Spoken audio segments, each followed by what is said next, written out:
回掠地施妙手，狗急跳墙有如。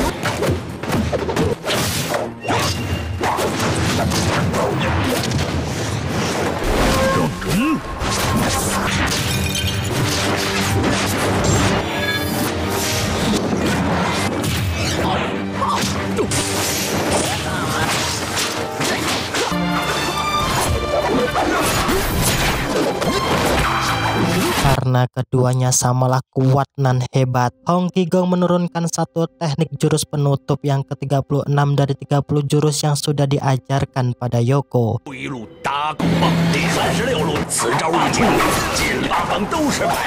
Melihat hal tersebut, Ouyang Feng mulai berpikir keras untuk mengingat satu jurus kungfu yang dapat menghentikan dan memblokir jurus tongkat pemukul anjing yang ke-36.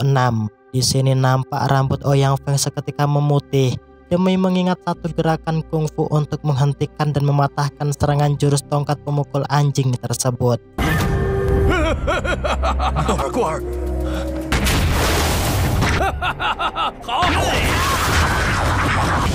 Melihat kenyataan tersebut, Hong Qigong sangat salut dengan kemampuan Ouyang Feng karena keberhasilannya dalam menciptakan jurus mematikan dari sekte partai pengemis. Sambil tertawa terbahak-bahak inilah, ingatan Ouyang Feng juga seketika pulih dan paham jika pendekar tua di hadapannya ialah si pendekar pengemis utara Hong Qigong.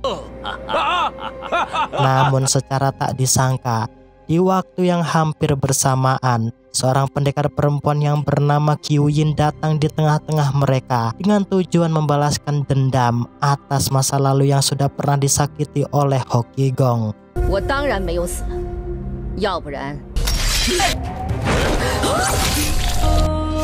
Namun kebahagiaan dan tawanya seketika menjadi pedih di saat melihat sebuah benang merah yang masih tersimpan rapi di tangan Hong Qigong.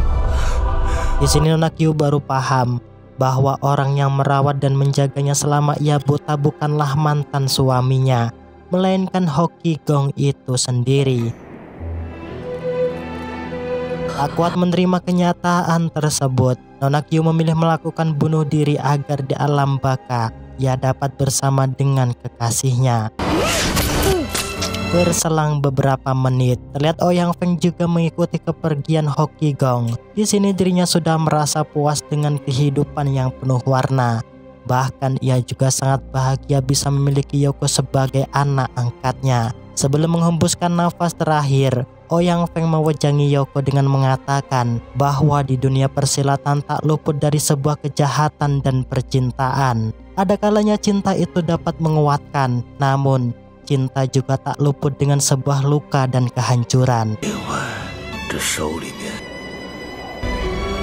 Seusai mengubur dan memberikan salam penghormatan yang terakhir di Gunung Huanshan, Yoko kemudian pergi untuk melanjutkan misinya mencari dan menemukan keberadaan Nona Lung.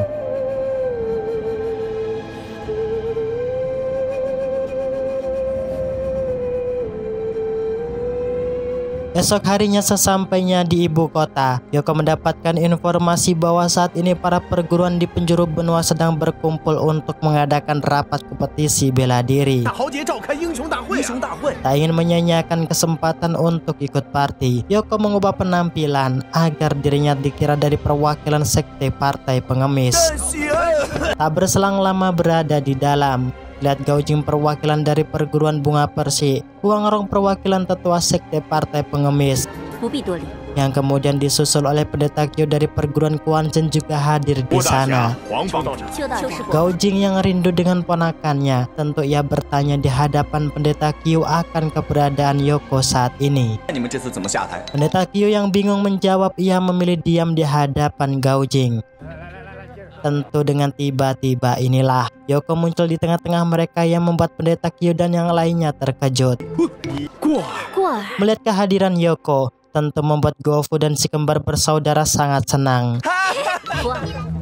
Di dalam ruang rapat paripurna perkumpulan para pendekar inilah Yoko melampiaskan rasa amarahnya yang selama ini tak mendapatkan keadilan baik di Quanzhen maupun di Pulau Bunga Persik. Tentu di hadapan pamannya, Yoko mengatakan bahwa selama ia berada di Quanzhen, Shi Jing tak melatih mengajarkan ilmu kungfu, yang malah ia terus-terusan mencari kesalahan agar pendeta Qiu mengeluarkan dirinya di perguruan. Yoko yang geram, ia menuding pendeta Qiu dengan mengatakan sumpah akan membalaskan dendam atas kematian nenek Sun yang sengaja dibunuh oleh pendeta Qiu. Pendeta Qiu yang merasa bersalah, di hadapan Yoko ia mengatakan siap untuk dibunuh saat ini di tangannya.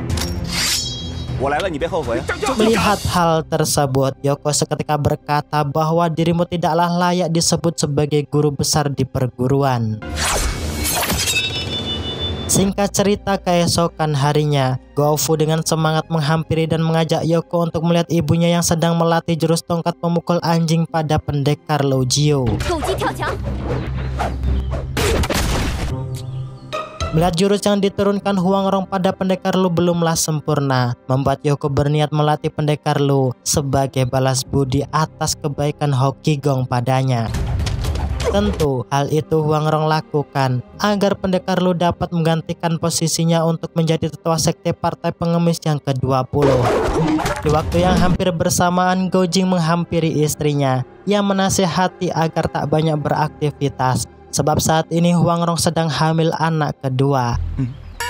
Melihat usia Guofu yang sudah dewasa, Gou Jing mulai membicarakan perjodohan anaknya yang hendak mereka nikahkan dengan Yoko. Mendengar hal tersebut, Huang Rong menyerahkan semua keputusan pada Gou Jing suaminya. Selepas kepergian Gou Jing, Huang Rong memanggil mereka untuk segera datang di hadapannya. Guofu yang tak mau disalahkan, ia mengatakan di hadapan ibunya bahwa mereka sengaja mengintip untuk menghilangkan rasa penasaran dengan kehebatan jurus budidaya keterampilan partai sekte pengemis.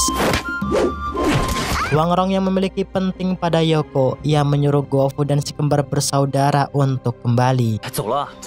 Disinilah Huang Rong mengucapkan permohonan maaf di hadapan Yoko atas tindakannya di masa lalu yang dianggap tak adil baginya. Perihal keterampilan seni bela diri, Huang Rong berjanji akan mengajarkan semua teknik kungfu yang ia kuasai pada Yoko, sebab Huang Rong menganggap Yoko sudah seperti anaknya sendiri. Di saat Yoko bertanya serius mengenai kronologi kematian ayahnya, dengan tiba-tiba Huang Rong terjatuh lemas efek bumil pada umumnya. Setelah merasakan energi murni tenaga dalam Yoko yang meningkat dengan drastis, Huang Rong bertanya siapa dan dari mana dirimu belajar kungfu tenaga dalam. Yoko yang belum ingin membuka omongan, ia berjanji akan memberitahu semua hal pada Huang Rong di masa depan. Tak berselang lama, keesokan harinya, Terat Wu Dunsu dan Wu Zhangren sangat senang dapat kembali berjumpa dengan sang ayah. Di sini pendekar Tong mengucapkan rasa terima kasih pada Huang Rong yang selama bertahun-tahun telah ikhlas membesarkan dan mendidik kedua anaknya.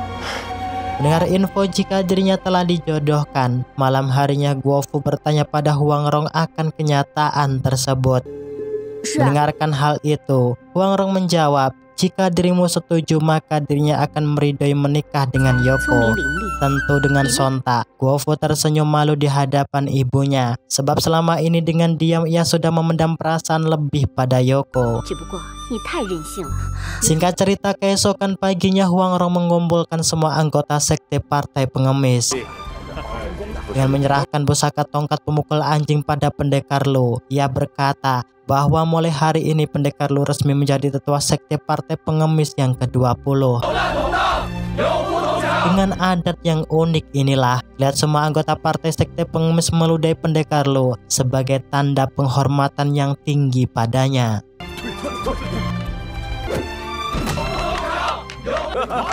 Gou Jing yang paham jika saat ini dunia persilatan sedang diambang kekacauan. Ia mengumpulkan semua perguruan yang berada di negeri Song untuk menyusun rencana dan siasat perang demi menghadapi bangsa Mongol yang hendak melakukan penyerangan. Karena tak ingin dijajah, para murid perguruan di segala aliran mengangkat Gou Jing untuk menjadi panglima perang. Sebab hanya Gou Jing lah ilmu keterampilan kungfunya yang paling OP jauh di atas rata-rata mereka. Namun secara tak diduga inilah Audu dan para pasukan bangsa Mongol secara tiba-tiba datang di sana. Tentu dengan sedikit sombong, Haudu mengatakan tujuannya datang di hadapan Gaojing dengan maksud memperkenalkan master bangsa Mongol yang bernama Hakim Roda Emas untuk memimpin dunia persilatan. Mendengarkan keinginan tersebut, tentu para pendekar di segala aliran tak setuju dengan perkataan Haudu. Tersinggung dengan penolakan tersebut, dengan jiwa kesatria, ia menantang tetua sekte partai pengemis yang baru untuk berduel dengannya.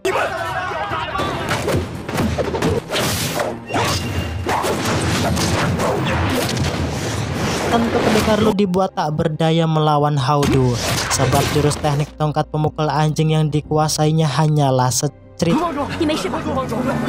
Menganggap dirinya paling unggul, Haudu meremehkan sekte partai pengemis dengan mengatakan sekte cupu miris generasi di hadapan mereka. Dalam kondisi yang memanas inilah, tiba-tiba Nonalung datang di tengah-tengah mereka yang membuat perhatian semua pendekar.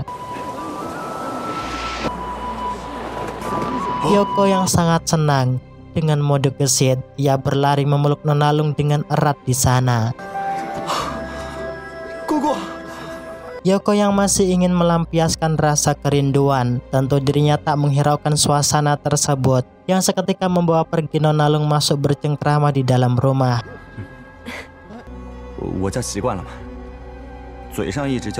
Tuan Zhu yang tak ingin melihat Haudu besar kepala.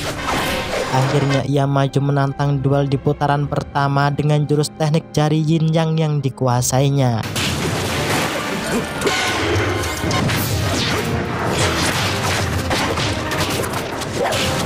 Dalam kondisi terdesak dan hampir kalah inilah, dengan licik Haudu melesatkan senjata rahasianya yang membuat perduelan tersebut berhasil ia menangkan.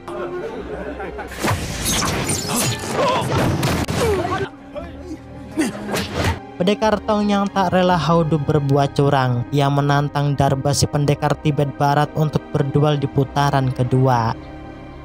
Namun, adegan beralih diperlihatkan Yoko sedang asik-asikan bermain kuda lumping dengan Nonalung. Di waktu yang hampir bersamaan inilah, terlihat pendekar Tong terlempar terluka di hadapan Yoko. Tak rela atas perlakuan bangsa Mongol yang keji, Yoko dengan jiwa kesatria inilah dirinya keluar menantang Haudu, Darba, bahkan Hakim Roda Emas untuk bertarung dengannya. Merasa kehebatan kungfunya dipandang rendah, Haudu seketika melesat menyerang Yoko dengan penuh kebencian. Melihat teknik keterampilan kungfu yang dikeluarkan Yoko merupakan jurus tongkat pemukul anjing, tentu membuat Huang Rong dan Gaojing terkejut melihatnya. Dalam mode dak-dik-duk inilah, Huang Rong memanggil Yoko dan meminjamkan pusaka tongkat pemukul anjing untuk melawan dan mengusir orang bangsa Mongol.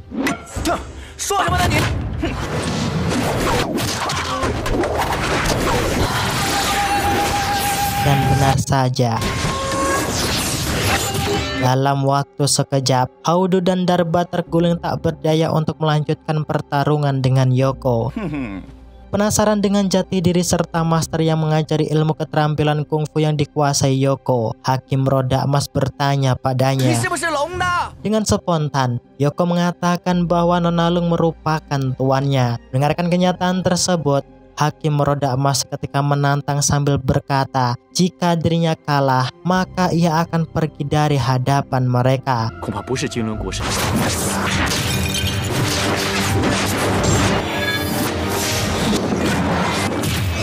Dalam mode bahaya, Gaojing yang tak ingin terjadi suatu hal yang buruk, ia seketika melesat mengeluarkan jurus 18 tapak penakluk naga untuk melerai pertarungan tersebut. Tentu dengan penuh rasa malu, Hakim Roda Emas berserta pasukan kubunya pergi secara tak hormat di sana. Untuk merayakan atas kemenangan tersebut, malam harinya mereka berkumpul berpesta sambil menikmati kopi hitam buatan Mbok Darmi yang sore sudah dipesan. Dalam momen inilah, Gaojing juga mengumumkan kabar bahagia di hadapan para pendekar bahwa putrinya Goufu akan segera ia nikahkan dengan Yoko. Mendengarkan hal tersebut tentu Yoko menolak sambil berkata bahwa dirinya tidaklah cinta dengan Gowofu sebab dirinya sudah bersumpah akan menikahi tuannya sendiri yang tak lain ialah Nonalung. Mendengarkan ungkapan tersebut dengan rasa kecewa, Gowofu menangis pergi dari sana. Nonalung yang tak ingin kehilangan orang yang dicinta, ia memperjelas perkataan Yoko di hadapan Huangrong dan Gaojing. Meski dirinya ialah guru dan murid, apa salahnya jika menjadi sepasang sayap merpati, bersuami istri dengan janji yang suci. Di saat hendak pergi, langkah Yoko dihentikan oleh Si Jing. Ia mengatakan bahwa mereka telah melanggar aturan SOP di dunia persilatan. Bahkan Si Jing juga membuka aib Yoko dan Nonalung yang pernah berlatih ilmu keterampilan kungfu tanpa mengenakan sehelai benang. Yoko yang tetap A1, tentu dirinya tak peduli dengan perkataan siapapun, yang tetap akan menikahi Nonalung apapun itu yang akan terjadi. Dengarkan kenyataan tersebut membuat Gaojing merasa sangat kecewa dengan perbuatan Yoko yang dinilai tak pantas lagi untuk hidup. Esok harinya, terlihat Gowofu meratapi kesedihan atas rasa kecewa yang telah ditolak cintanya pada Yoko. Dalam keadaan tak siaga, dengan naas inilah Gowofu dikepung para pasukan bangsa Mongol untuk mereka jadikan sandera. Huangrong yang khawatir dengan putrinya, ia menghampiri dan menanyakan keberadaan Gowofu pada Yoko dan Nonalung yang sedang makan di kedai Mbok Darmi. Ya, di waktu yang bersamaan inilah Hakim Roda Emas datang sambil membawa Gowofu di hadapan Huangrong. Di sini Hakim Roda Emas menggertak Huangrong agar dapat memberikan obat penawar jarum racun mematikan padanya demi kesembuhan Haudu dan Dierba. Jika tidak, terimalah kenyataan saat ini dengan melihat Gowofu mati di tangannya. Mendengarkan permintaan tersebut tentu membuat Huangrong bingung, sebab obat penawar racun yang diinginkan Hakim Roda Emas berada di tangan Gaojing. Melihat keadaan yang terdesak, Yoko yang tak ingin terjadi hal buruk pada Gowofu dan Nona Huangrong, akhirnya ia mengambil tindakan melesat menyerang Hakim Roda Emas dengan menggunakan jurus kombinasi pedang sutra hati yang sudah mereka kuasai. Karena belum pernah melihat jurus kungfu pedang ganda sebelumnya, tentu Hakim Roda Emas sengaja menghentikan pertarungan sambil mengatakan kekalahannya di hadapan Yoko. Meski saat ini keterampilan teknik kungfu Hakim Roda Emas berada di bawahnya, Yoko dengan jiwa kesatria, ia melemparkan obat penawar racun miliknya pada Hakim Roda Emas. Sebagai rasa terima kasih karena sudah dibantu, Huangrong meminta Yoko untuk bermalam di penginapan bersama mereka. Ya, malam harinya, terlihat Huangrong sengaja menghampiri Nonalung dengan maksud memberi nasihat agar Nonalung tak menikah dengan Yoko, sebab pernikahan antara murid dan guru merupakan pamali di dunia persilatan. Tentu, perkataan Huangrong tak dihiraukan oleh Nonalung. Bahkan ia mengatakan akan berdomisili di dalam sekte makam kuno yang penuh dengan kesunyian dan keheningan bersama Yoko. Mendengarkan ungkapan tersebut tentu perkataan Nonalung dicekal. Ia mengatakan bahwa Yoko sejak kecil merupakan pemuda yang senang mengembara, sukar dengan suasana yang sunyi. Tentu perkataan Huangrong membuat Nonalung bad mood yang seketika pergi dari sana. Di pertengahan malam inilah terlihat Nonalung terus merunungi perkataan Huangrong dan Gaojing. Ia berpikir bahwa perkataan mereka tak ada yang salah demi kehidupan Yoko di masa depan. Sambil meneteskan air mata, Nonalung memutuskan untuk pergi dan hanya meninggalkan seutas kertas surat teruntuk Yoko kekasihnya. Di pertengahan pencarian inilah Yoko melihat Hakim Roda Emas kembali berulah melakukan penyerangan guna membujuk Huangrong untuk ia peralat agar negeri Song dapat tunduk dengan mudah dengan bangsa Mongol. Yoko yang tak ingin hal itu terjadi. Ia berusaha melepaskan Gowofu dari jeratan tangan Hakim Roda Emas.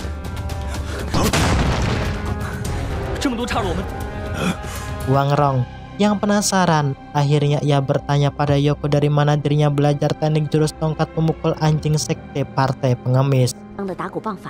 Karena tak ingin ditutupi, Akhirnya Yoko mengatakan yang sejujurnya di hadapan Huang Rong bahwa ia belajar langsung dengan Hokigong. Senang mendengar berita Hokigong, Huang Rong bertanya akan keberadaannya. Dengan sedikit sedih, Yoko menjawab bahwa Hokigong sudah ia kuburkan di Gunung Huanshan akibat terjadi pertikaian salah paham dengan kekasihnya. Hakim roda emas yang tak ingin kehilangan jejak, dirinya terus melakukan pelacakan agar dapat menangkap dan membunuh Yoko yang ia anggap penghalang baginya di masa depan. Dan benar saja, akhirnya Hakim roda emas berhasil menemukan persembunyian yang seketika melesat melakukan penyerangan. Meski teknik keterampilan kungfu Yoko sangatlah mumpuni, namun kali ini Yoko kalah telak berhadapan dengan Hakim roda emas yang teknik keterampilan ilmu kungfunya tak bisa tertebak. Di saat hendak mengakhiri nyawa Yoko inilah, untungnya pendekar wanita topeng misterius berhasil menghentikan aksi Hakim roda emas dan membawa mereka pergi dari sana. Melihat Nona Huang Rong yang mengalami masalah kandungan, wanita bertopeng menyuruh mereka untuk dapat menuntun Nona Huang kembali di penginapan, sedangkan Yoko akan ia rawat di rumahnya.